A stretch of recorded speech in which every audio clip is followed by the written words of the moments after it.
Good morning dear students. तर आज आपण बघणार आहोत विषय बुद्धिमत्ता. चला तर मग यातला आपण टॉपिक अभ्यासूया, रांगेतील स्थान. तर यावरची मी काही तुम्हाला उदाहरणं सांगणार आहे, ते तुम्ही समजून घ्यायचे आहे आणि त्यावर प्रॅक्टिस करायची आहे. Okay, so let's start. बघा मुलांनो, एका तिकिटाच्या रांगेत 27 व्यक्ती उभ्या आहेत. एका तिकिटाच्या रांगेत किती व्यक्ती उभ्या आहेत? 27 व्यक्ती उभ्या आहेत.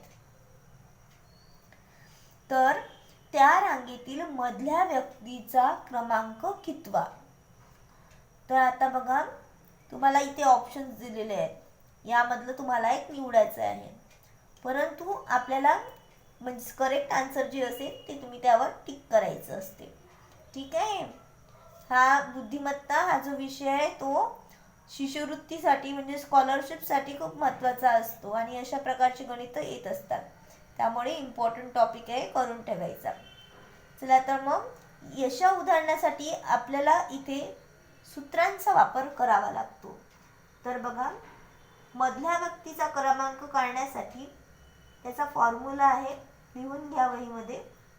मधल्या व्यक्तीचा क्रमांक बघा,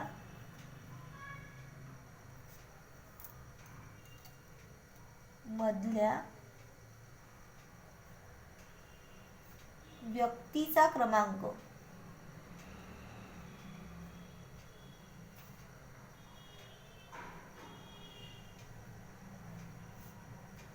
बरोबर एकूण व्यक्ती,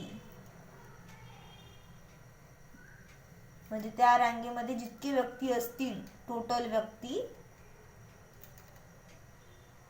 प्लस 1, म्हणजे एकूण व्यक्ती अधिक 1 भागेला 2.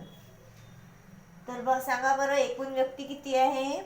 एकूण व्यक्ती आहे 27. यामध्ये एक ॲड करायचा.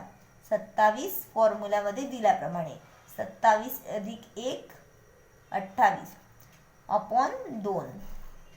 मग सांगा किती उत्तर येते? 28 अपॉन 2 बरोबर बेक बे बेचोक 8 14. आपलं उत्तर आलेलं आहे 14. हे आपलं आन्सर आहे. ठीक आहे. तर option number 3 is a correct answer. आता बघूया दुसरं प्रश्न क्रमांक दुसरा. बघा मुलांनो, आता सेकंड क्वेश्चन आहे आपला. एका रांगेतील मधल्या मुलाचा क्रमांक 17वा असल्यास त्या रांगेत एकूण मुले किती? मला सांगा, एका रांगेतील मधल्या मुलाचा क्रमांक कितवा आहे? कितवा सांगितला आहे त्यांनी? 17वा. 17वा असल्या तर मुलांनो बघा, मी काय सांगितलं तुम्हाला? एका रांगेतील मधल्या मुलाचा कितवा क्रमांक सांगितलाय त्यांनी? 17वा असल्यास त्या रांगेत एकूण मुले किती? बघा, इमॅजिन करायचं, तुम्ही राष्ट्रगीताला उभे राहता की नाही, प्रेयरला उभे राहता रांगेमध्ये. तर एका मुलाचा आपल्या शाळेतील एखादा मीन्स हे घ्या, इमॅजिन करा, प्रेयरला तुम्ही उभे राहता, मीन्स रांगे बी न क्यू रांगेमध्ये उभे राहता, तेव्हा एखाद्या विद्यार्थ्याचा क्रमांक 17वा आहे. तर त्या रांगेतील एकूण मुले किती किती असतील? कधी प्रॅक्टिकली विचार केला का? नाही. तर करून बघायचा. तर यासाठी सूत्र आहे, लिहून घ्या. रांगेतील एकूण मुले बरोबर मधल्या मुलाचा क्रमांक गुणिला 2 मायनस 1. बघा, रांगेतील एकूण मुले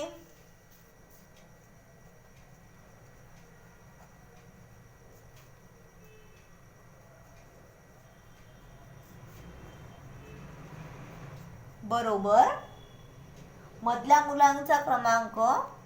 बघा, मधला मुलगा कोण असेल माहित नाही आपल्याला. मधल्या मुलाचा क्रमांक गुणिला 2 ब्रॅकेट कंप्लीट वजा 1. अपॉन अपॉन येईल का? पहिल्या उदाहरणासारखं नाही. इतकाच फॉर्म्युला आहे हा. मधल्या मुलाचा क्रमांक गुणिला 2 वजा 1. मधल्या मुलाचा क्रमांक किती आहे? 17वा. बरोबर दिलेला आहे त्यांनी. 17वा गुणिला 2 वजा 1. 17 दोन्ही 34.